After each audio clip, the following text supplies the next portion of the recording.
Muy buenas tardes, hermanos míos. El Señor los bendiga muchísimo a todos ustedes. Bueno, principalmente debo dar muchísimas gracias a mi hermano Vicente por el buen cariño con el que me ha tratado en este día. También a la iglesia por recibirme con este buen amor con el que me recibes. Como nos presentaban, nosotros venimos de las tierras del norte. Vengo acompañado con mi esposa y mi pequeño. Y el único propósito que hoy tengo con el mensaje que voy a compartir en esta tarde no es otro, sino predicar el Evangelio. El Evangelio ortodoxo que humea de entre las páginas de la Biblia que muchos de los que estáis aquí no habéis leído en vuestra vida. Este mensaje va dirigido para ti. Tú que te agazapas los 365 días del año en este asiento de madera de la iglesia y en el fondo estás atrapado por cientos de adicciones que te consumen y que amargan la vida de tu esposa y de tu madre. También este mensaje va para ti que te crees más cristiano que los drogadictos de este barrio, que te crees mejor que las mujeres de mala fama de este barrio. El mensaje de esta tarde va a reventar como una especie de cóctel molotov el legalismo que puede haber en el corazón de muchos. Sobre todas las cosas quiero que se me reciban bien y sobre todas las cosas que se sepa que todo lo que hablaré en esta tarde lo haré como el hermano que os quiere. El mensaje que voy a predicar en esta tarde se titula así: Vende todo lo que tienes.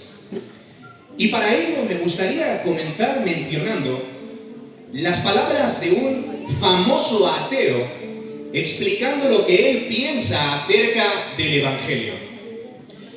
En el 1994, el famoso periodista y columnista del año Matthew Perris, antiguo miembro del Parlamento británico y siendo ateo, escribió en el periódico The Times lo siguiente acerca del Evangelio. El Nuevo Testamento nos ofrece una foto de un Dios que no es para nada ambiguo. Ha mandado a su Hijo a la tierra. Tiene planes particulares para cada uno de nosotros. Podemos tener una relación personal y directa con Él y se nos ofrece la posibilidad de la vida eterna. Si yo creyera tan solo una décima parte de todo eso, dejaría mi trabajo, vendería mi casa, tiraría mis posesiones y dejaría a mis allegados para salir al mundo con un deseo ardiente de saber más, vivir conforme a este conocimiento y contárselo a los demás.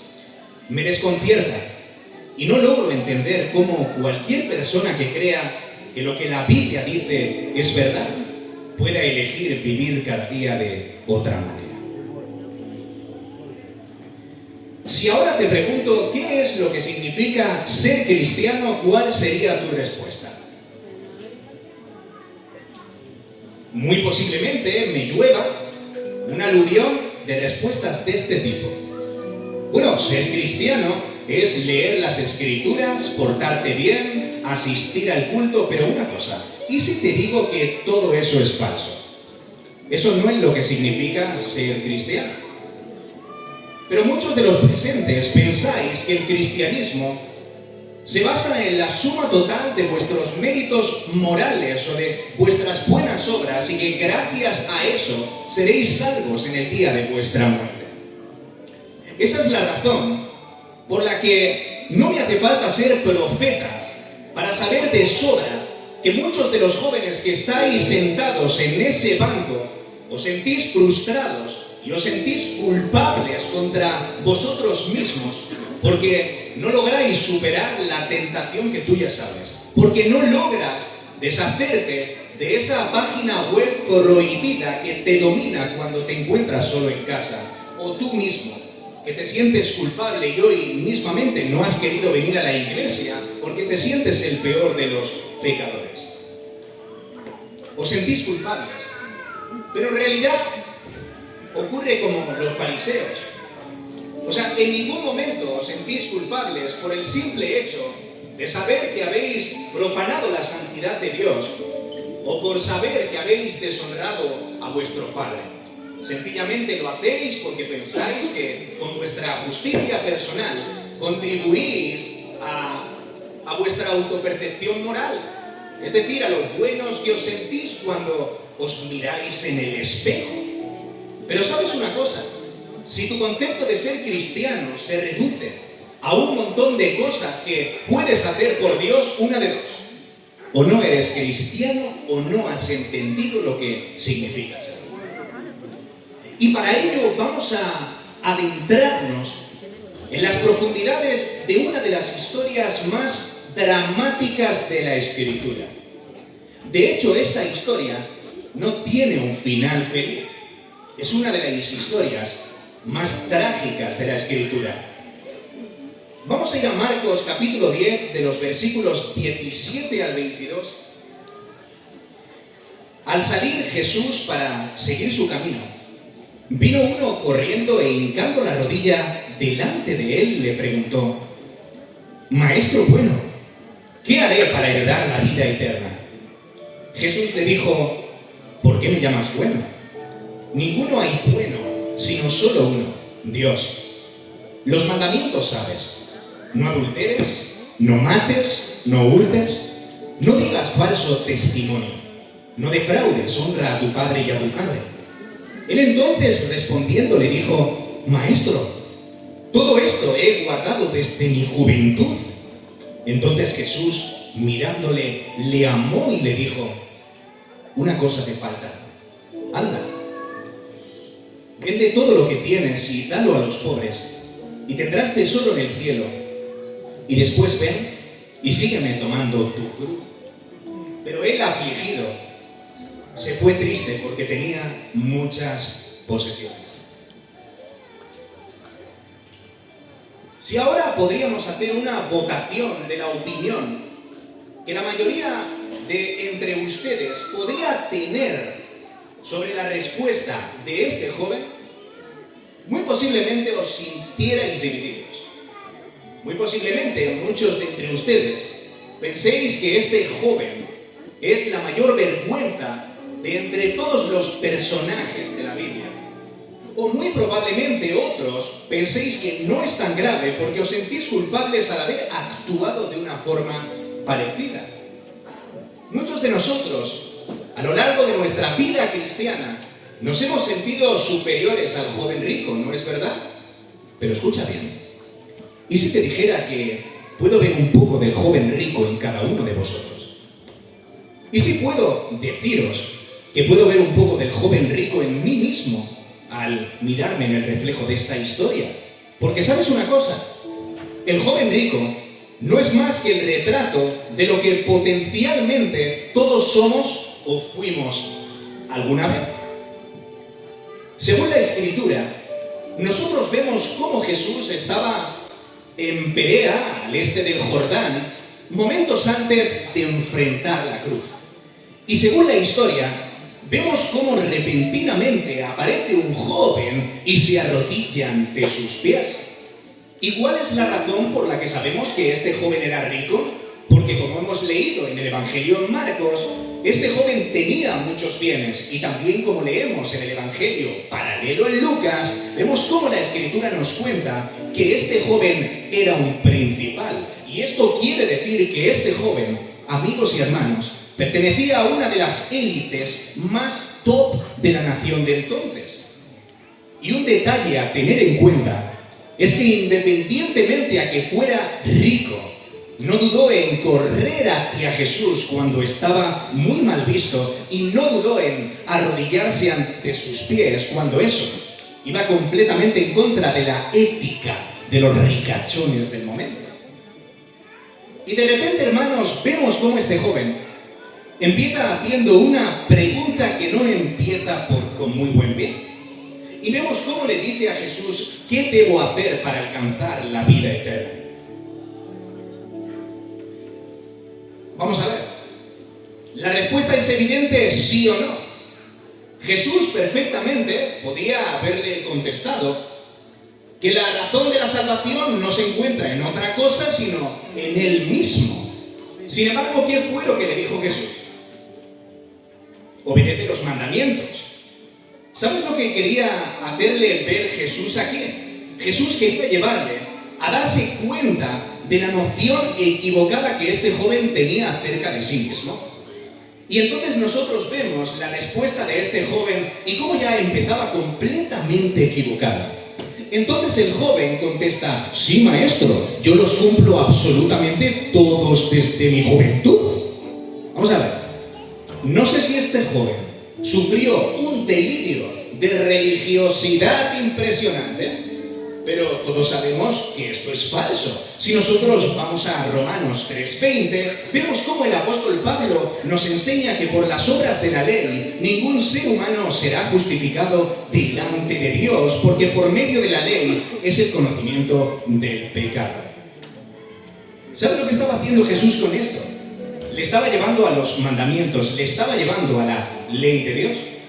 Y la ley de Dios en la Escritura no representa otra cosa, sino un gran espejo que nos ayuda a evaluarnos apropiadamente.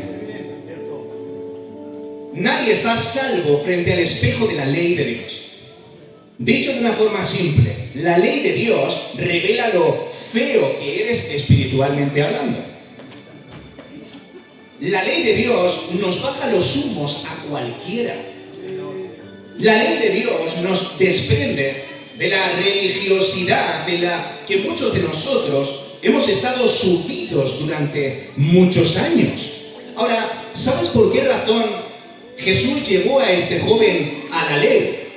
En ningún momento Jesús llevó a este joven a la ley para que pudiera admitir que la moral es mala. Una pregunta, hermanos, ¿la moral es mala? ¿La moral es mala? ¿Sí o no? No, mejor ser moral que inmoral, ¿o no? Que te digan que eres alguien moral es un halago. Que te digan que eres alguien inmoral es un insulto. ¿No es así? Ahora, ¿sabes lo que es malo, hermanos? Lo verdaderamente malo es el moralismo. Es decir, yo agarro el sufijo ismo y lo añado a la palabra moral, y la moral se convierte en la base de todas mis motivaciones. Y al final no hago las cosas por Dios, las hago por mí mismo. ¿Entiendes, hermano? Entonces Jesús no estaba llevando a este joven a la ley para que pudiera reconocer que la moral es mala, sino para que pudiera reconocer que no era tan moral como creía. Este es el primer paso del Evangelio. Entonces vemos la respuesta de los apóstoles. Pero entonces, ¿quién podrá salvarse?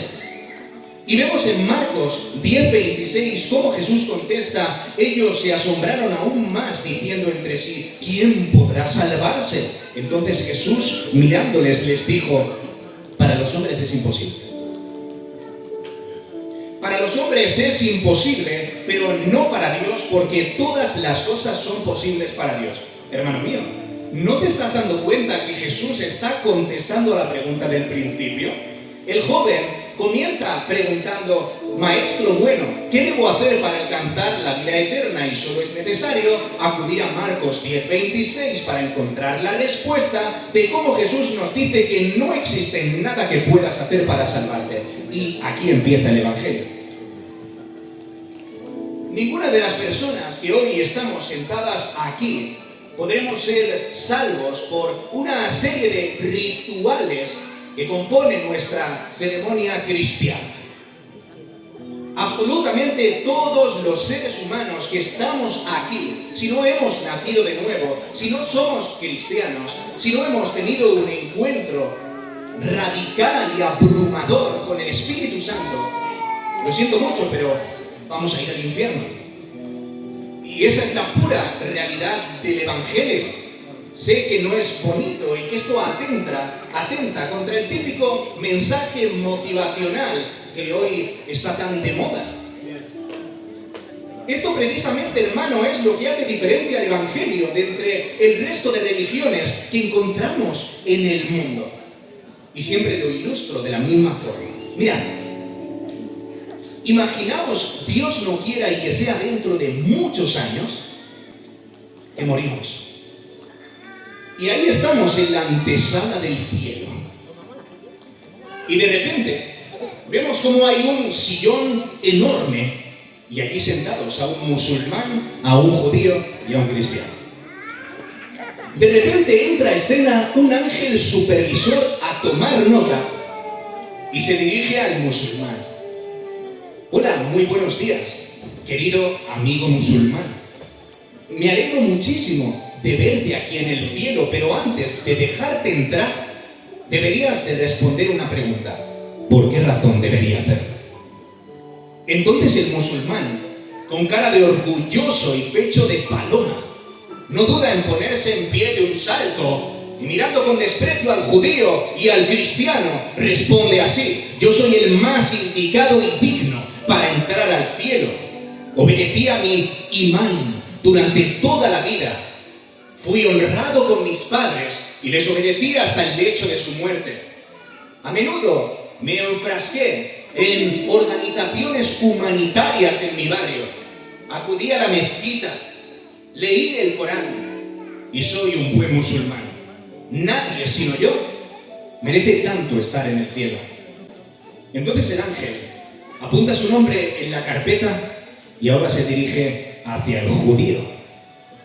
Buenos días, querido judío. Dime cuál es la razón por la que debería dejarte entrar al cielo. Entonces el judío responde con mucho más orgullo que el anterior personaje y dice así: Yo soy parte del pueblo escogido de Dios. Es más, tengo mi casa empapelada con pasajes de la Torá. Yo soy parte del pueblo elegido de Dios. Voy al templo a rezar, al muro de las lamentaciones, hago viajes de peregrinación. Llevo todas las filacterias y llevo absolutamente a rajatabla todos los rituales y mandamientos que me enseña el Talmud.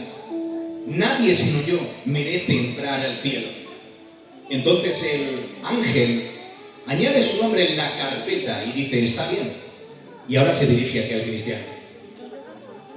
Mira a los ojos al cristiano, pero sin embargo el cristiano no se atrevía a devolverle la mirada. El cristiano tenía la cabeza gacha y a sus pies había un charco de lágrimas por su desesperación. El ángel le pregunta: dime, querido amigo cristiano, ¿cuál es la razón por la que debería dejarte entrar al cielo? Entonces él responde: la verdad es que ni yo lo sé. Sí, es cierto. Durante toda mi vida amé a Dios. Durante toda mi vida traté de aferrarme a la palabra. Traté de asistir al culto, de honrar a mis padres, de hacer el bien, de ayunar y de todo lo que conlleva e implica el hecho de ser cristiano. Pero, ¿sabes una cosa, Ángel? La verdad es que a menudo sucumbí en mis intentos de ser santo. A menudo sucumbí a las tentaciones que se me aparecían en el largo y pesado camino de esta vida. A menudo reconozco que me aparté y decidí volar del nido. A menudo reconozco que sucumbí a las adicciones y a los vicios de mi vieja vida. No, la verdad es que no fui el mejor cristiano. Posiblemente se trate del cristiano más mediocre de la tierra. Pero de repente, ¿sabéis lo que sucedió, hermanos? A lo lejos apareció una figura luminosa. Este joven de repente se levanta de ese sofá dando un brinco de alegría y a lo lejos ve que es la persona de Jesús. Y este joven dice: mira, ¿sabes una cosa? Yo no he hecho absolutamente nada que sea tan meritorio como para llegar a entrar aquí. Sin embargo, ves a ese que viene por allí. Él es la razón y el motivo suficiente por el que hoy puedo entrar aquí.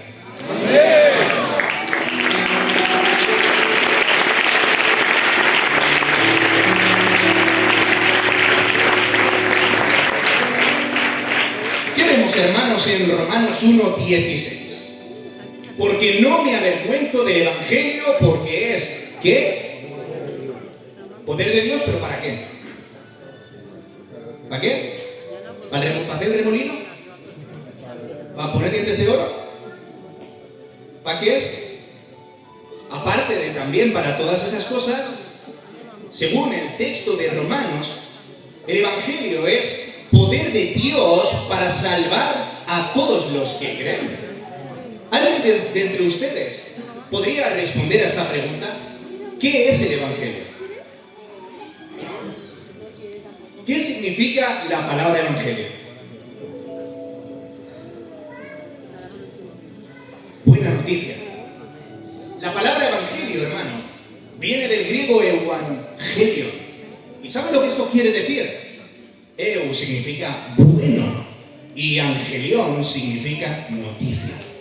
Si nosotros fusionamos estas dos palabras, el resultado que obtenemos es que el Evangelio es una buena noticia. Ahora bien, el Evangelio es una buena noticia que comienza por una mala noticia. Ya que la mala noticia no tendría absolutamente ningún sentido sin una buena noticia que la haga necesaria. Del mismo modo, escucha bien, que la quimioterapia no tendría ningún sentido si el cáncer no existiera. ¿Sabes cuál es la mala noticia que nos asedia al ser humano desde nuestro más prematuro origen? La mala noticia que nos persigue es que absolutamente todas las personas hemos pecado contra Dios y por tanto estamos condenados a una eternidad sin Él. Ahora, ¿sabes cuál es la buena noticia del Evangelio? Que Jesús se sacrificó para que eso no ocurriera. En otras palabras, el Evangelio es Dios salvando a quienes no pueden salvarse solos. Y mira, no he venido desde el norte de España a llamarte monstruo, ni mucho menos. Es indudable que sois buenas personas. El hermano Vicente me está tratando con muchísimo cariño. Los hermanos me han saludado como si hubieran visto un mismísimo arcángel. Es indudable que sois buenas personas, pero ¿sabéis una cosa? Sois buenos en comparación de otras personas que son peores. No es así. Y yo me incluyo con ustedes. Somos buenos en comparación a otras personas que son peores, pero no lo somos de acuerdo al estándar moral de Dios. Y la historia nos adentra en un momento tan épico e increíble a la vez, que después de todo el currículum moral que este joven orgulloso presenta acerca de sí mismo, nosotros podríamos esperar el desprecio del mismísimo Jesús, o que tal vez hubiera sacado el látigo o le hubiera tratado con desprecio del mismo modo que a los religiosos, ¿no es verdad? Sin embargo, la historia, querido hermano, dice que mirándolo Jesús lo amó. A menudo he fantaseado con teletransportarme 2000 años atrás en la historia, solamente para experimentar un segundo de la mirada de Jesús. Pero ¿sabes una cosa? Cuando tenía 17 años, esta mirada me consumió por dentro, de tal modo que nada más volvió a ser igual. Todos los presentes conocemos el pasaje que se llama el corazón del Evangelio. Muchos nos lo sabemos de memoria. ¿Y cuál es este? Juan 3:16. Porque de tal manera Dios amó al mundo que ha dado a su Hijo único para que todo aquel que en Él cree no se pierda, sino tenga vida eterna. Cuando nosotros recordamos este texto, a menudo pensamos que la descripción de mundo de la que nos habla Juan se está refiriendo a la totalidad de seres humanos que hay y han nacido en el planeta Tierra desde el día de su fundación. Pero ¿sabes a qué sentido bíblico está apuntando la palabra mundo aquí? Aparte de a la totalidad de personas que hay en el planeta Tierra, también se está refiriendo a esa corriente ideológica de pecaminosidad que se opone contra Dios. ¿Y sabes una cosa? Pese a todo, Dios lo amó. Porque lo sorprendente del amor de Dios no es que Dios esté dispuesto a amar a la totalidad de personas que hoy estamos en esta sala. Lo sorprendente del amor de Dios es que Dios sea capaz de amarnos a uno solo de nosotros. Porque, hermanos, el amor de Dios no significa, según Juan, que sea tan grande que Dios necesite demasiado amor para abrazarlo a todo. ¿Sabe lo que significa? Que el mundo es tan malo que es necesario un tipo de amor para poder amarlo. Ese es el sentido que la Biblia expresa. Y ahora seguimos avanzando en la historia y vemos cómo Jesús le dice una cosa de falta. ¿Vale? Cualquiera de nosotros podríamos pensar que este joven fracasó como discípulo.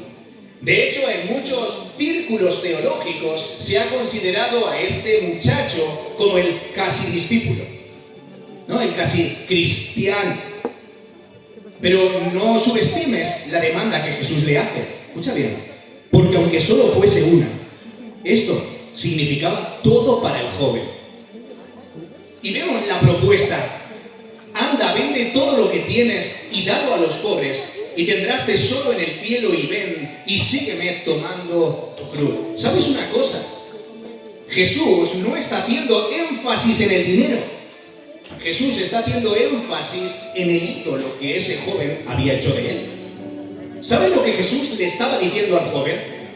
Lo que le estaba diciendo al joven fue esto mismo: amigo, echa ese ídolo a patadas y permíteme que sea yo el que ocupe su lugar. En otras palabras, le estaba diciendo: ¿te imaginas la vida sin dinero? ¿Te imaginas la vida sin dinero? Porque ¿sabes una cosa? Jesús no puede ocupar un papel vital en nuestros corazones con esos ídolos que ocupan tanto espacio. ¿Te imaginas la vida sin dinero? Escucha, ¿te imaginas la vida sin tu comodidad? ¿Te imaginas la vida sin tus relaciones? ¿Te imaginas la vida sin tus vicios? ¿Te imaginas la vida sin tu orgullo? ¿Te imaginas la vida sin tus ídolos? Esa es la pregunta que Jesús nos hace en esta tarde. ¿Te imaginas la vida sin tus ídolos? Porque escucha bien, o Jesús lo es todo para ti, o Jesús no es nada para ti. El Jesús que nos ha vendido la cultura tiene más que ver con un político de izquierdas que con el Dios bíblico, ¿no? Una especie de hippie que va lanzando besos. Un icono de la paz mundial que te abraza, un osito de peluche. Pero ¿sabes una cosa? El Jesús bíblico que aparece entre las páginas de la Escritura es un Jesús muchísimo más feroz que eso. Él decía cosas como estas que se encuentran en Lucas 9:23. Si alguno quiere venir en pos de mí, niéguese a sí mismo, tome su cruz cada día y sígame. Si Jesús ocupara hoy un lugar en la actualidad, posiblemente sería el influencer menos seguido de la historia. Posiblemente sería el menos votado. Posiblemente tendría muy poquitos seguidores. ¿Sabes lo que nos está hablando Jesús cuando nos está hablando de la negación? Nos está hablando del abandono de nuestro yo. Que traducido de una manera simple, Jesús nos está haciendo una invitación a renunciar al ego. De eso va el mensaje, de renunciar al ego. El ego, hermanos, se podría resumir como esa tendencia a pensar que independientemente a que ahora esté en medio de una sala rodeado de personas, yo soy el más importante aquí. Y escucha, cuando salga a la calle, seguiré creyéndome el centro de mi pequeño universo individual en un mundo poblado por 8.000 millones de personas. Yo soy el más importante aquí El ego, hermanos, enlaza una estrecha relación con los ídolos. ¿Sabes por qué razón? Porque a muchos de los presentes os aburre el cristianismo. A muchos de los que estáis aquí os aburre el culto. A muchos de los que estáis aquí no os gusta nada que tenga que ver con la iglesia o con los asuntos espirituales. Y claro, como Dios no os satisface lo suficiente, buscáis caminos alternativos que satisfagan vuestras ambiciones egoístas. Pero ¿sabes una cosa? Querido joven que hoy estás aquí, no tienes a ningún campeón interno. De verdad. Yo sé que a día de hoy está muy de moda el coaching, ¿no? Y estos mensajes motivacionales de quinceañeros musculosos que han logrado superar sus vicios y ahora dan lecciones de cómo vivir la vida. Dicen que tú tienes un tiburón, dicen que tú eres el dueño de tu vida, pero ¿sabes una cosa? No tienes a ningún campeón interno, sino a un egocéntrico en potencia que necesita ser clavado en una cruz. En el pasaje en Lucas, nosotros vemos que Jesús no sencillamente está hablando acerca de la negación, sino también acerca de tomar la cruz. Ahora, ¿qué es lo que significa tomar la cruz? Esto no se alude con el famoso refrán católico que enseña que nosotros debemos aceptar con gusto las tragedias de la vida. ¿No es verdad? Ay, hermano, que se me ha roto la furgoneta, que es la cruz que Dios me ha dado. Ay, hermano, que tengo este marido que no hago carrera con él, es la cruz que Dios me ha dado. Incluso otras situaciones que ya entran dentro del ámbito muchísimo más serio. Un hijo con problemas, una enfermedad en casa. Pero hermanos, eso no tiene absolutamente nada que ver con la cruz. Eso sencillamente es el lote equivalente al pack de aflicciones con la que todos hemos nacido por el hecho de vivir en un mundo caído. Pero eso no tiene absolutamente nada que ver con tomar la cruz. ¿Sabes cuál es la definición bíblica que mejor podría responder a esta pregunta? Ese texto en Filipenses que dice que Jesús, independientemente a que fuera igual a Dios, no estimó el ser igual a Dios como cosa a que aferrarse, sino que se despojó. ¿Sabe lo que significa la palabra despojarse aquí? Viene del griego keno. Y esto quiere decir que Jesús se sometió a una kenosis. Ahora, la palabra kenosis, esto significa que Jesús se vació. Ahora bien, ¿de qué se vació Jesús? ¿De su deidad? Para nada. Jesús se vació de los privilegios de su deidad. Y que del mismo modo que exclamó el apóstol Pablo, cada uno de nosotros podamos salir por las puertas de esta iglesia en esta tarde, gritándole al mundo con total orgullo santo: he estimado todas las cosas como pérdida por amor a Cristo. En esta semana, hermanos, nos han surgido cientos de ocasiones de pisotear el ego. Desde ese momento en el que vamos conduciendo y nuestra impaciencia nos hace tocar el claxon, hasta ese otro momento en el que no has aguantado que tu suegra se intrometa en tu matrimonio y le has respondido de cualquier manera. Todos somos muy expuestos a las trampas del ego. El ego es el mayor Dios que compite contra Dios, porque si Dios es Dios, esto significa que yo no soy Dios. Así como acuñó el filósofo Friedrich Nietzsche: si existen los dioses, ¿cómo podría resistirme a no ser uno de ellos? Quieres ser Dios y Dios te recuerda que no eres Dios. ¿Entiendes, mi hermano? Mirad, hace aproximadamente 4 años, el Señor me puso entre las cuerdas, llevándome a una oportunidad de renunciar al ego impresionante, hermanos.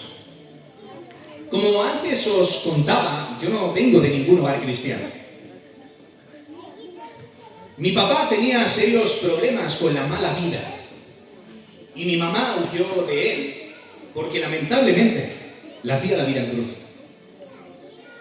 Entonces, a la edad de 11 años, proyectaron en el colegio la película de Jesús de Nazaret. Pero no, hermanos, no el Chosen moderno de hoy en día. La película que duraba 6 horas de ese Jesús, ¿no? Ese actor de los 80, que para muchos podría ser aburrida. Jesús, hermanos, consumió mi vida en un aula de un colegio público, mientras posiblemente muchos niños estarían cabeceando en los sermones de su iglesia. Pero no tardando mucho, las compañías, las tentaciones y la falta de personalidad me llevaron a juntarme con chavales de mi instituto, pues que la verdad que no eran buena compañía para mí. Entonces, hermanos, con el tiempo empecé a sentir un vacío impresionante. Dios me estaba llamando. ¿Y sabéis qué? A la edad de unos 14 años intenté suicidarme. Intenté suicidarme. Aunque esto sea tabú entre muchos de ustedes, yo sé que aquí hay mínimo 2 personas que han pensado en suicidarse esta misma semana. Y yo sé de sobra que probablemente ahora mismo estés pensando en salir de esta reunión y acabar con todo. Pero ¿sabes una cosa? Hoy tengo un mensaje de esperanza para ti. Yo era un joven, de verdad. Sigo siendo un don nadie. Lo que pasa que pues hay mucha floritura que parece que eres alguien, ¿entendéis? Hermanos, nadie daba un duro por mí. Yo venía de un hogar completamente destruido. Mi papá era una persona con serios problemas con el alcohol y con las drogas. Y mi mamá huyó de mí, de él, y nunca se hizo cargo de mí. Jamás. En la edad que tengo, ni un solo cumpleaños me ha felicitado. ¿Y sabes por qué razón te cuento esto? No para que veas en mí un icono de superación como en una serie de Netflix. Escucha, en Netflix hay historias más bonitas. ¿Sabes por qué razón te cuento esto? Porque a la edad de 17, Cristo me hizo nacer de nuevo, pero todavía seguía habiendo odio en mi corazón. Sí, las personas aparentemente veían en mí una transformación externa. Este niño si hasta engordado, que pesaba 40 kilos, hasta engordado, se le ha puesto buen lustre, ha dejado las malas cosas, ¿entiendes? Pero todavía seguía habiendo odio en mi corazón. Y yo sé que en tu corazón tienes odio contra tu hermano. Yo sé que aquí hay muchas nueras que no aguantan a sus suegras. Y yo sé que hay muchas suegras que no aguantan a sus nueras. Y del mismo modo muchos yernos que no aguantan a sus suegros, y del mismo modo muchos hermanos que tenéis algún resentimiento oculto con algún obrero de esta iglesia, o muy posiblemente contra vuestro primo que os hizo las una en su día, y desde entonces ese cáncer, como es el odio, se ha quedado enquistado debajo de la alfombra de tu alma. Entonces el Señor me decía: debes perdonar a tu mamá. ¿Cómo? ¿Que yo perdone a mi madre? Nunca se ha hecho cargo de mí, ni una llamada, no me ha enviado dinero. ¿Y ahora quieres que yo la llame y me baje del pedestal y me humille a mí mismo? Jesús me decía: debes de hacerlo. ¿Y sabes una cosa? Al final, el poder de Dios me venció y me llevó a renunciar al ego. Agarré el teléfono, conseguí su número, la marqué y la dije esto. La dije: hola, soy tu hijo.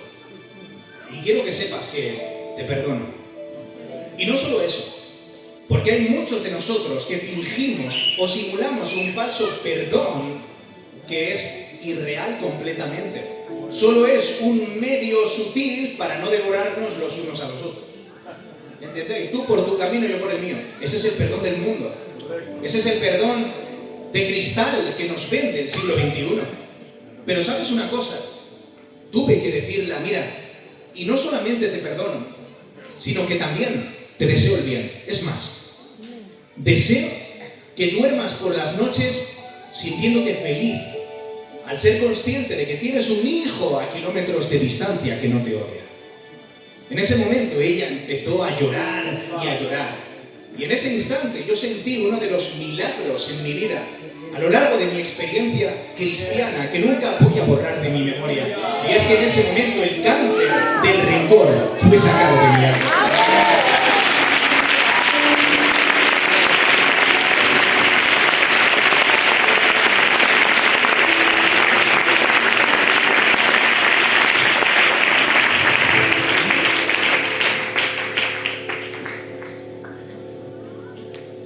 Hoy no vengo sencillamente a regalarte el oído como que soy el invitado estrella.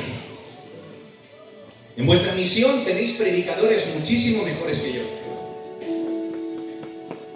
Siento muchísimo no haberos impresionado o haber superado las expectativas del invitado del TikTok.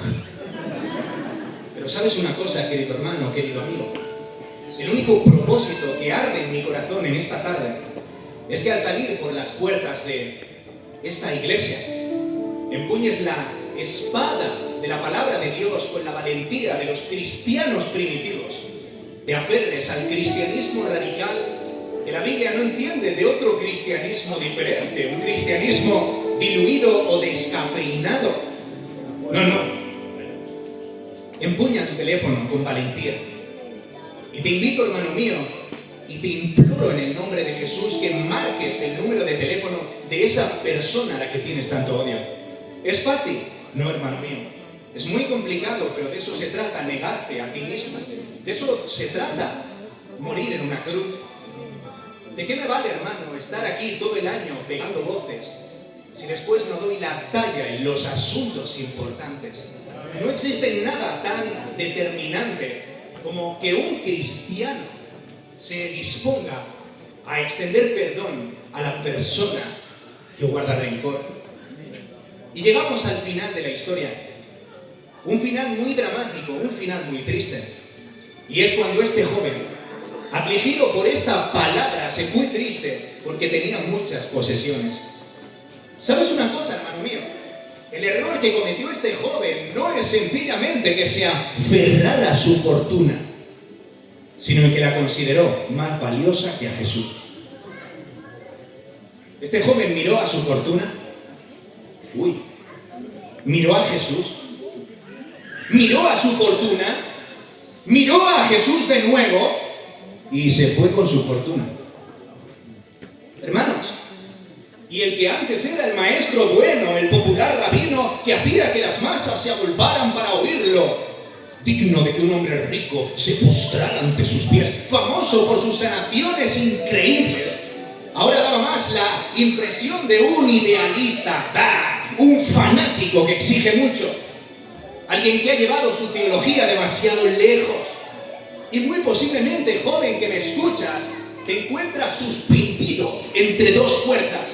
A un lado tienes las excentricidades coloridas de este mundo que te asedia, pero que te va a amargar la vida. Y al otro lado tienes a este Cristo al que escuchas hablar a menudo en los cultos, pero al que nunca has experimentado. Este camino tiene más que ver con pérdidas que con ganancias. Sí. Este camino tiene más que ver con pérdidas que con ganancias. Perderás tu orgullo, perderás tu comodidad, perderás tu ego, perderás tu lustre, perderás muchas veces tu reputación, perderás muchas veces tu valentía para adoptar una valentía superior que es la espiritual. Y sabes una cosa, lo habrás perdido todo, porque ser cristiano es perderlo todo, pero lo habrás ganado todo. ¿Sabes por qué? Porque estar viviendo con Jesús es tenerlo todo.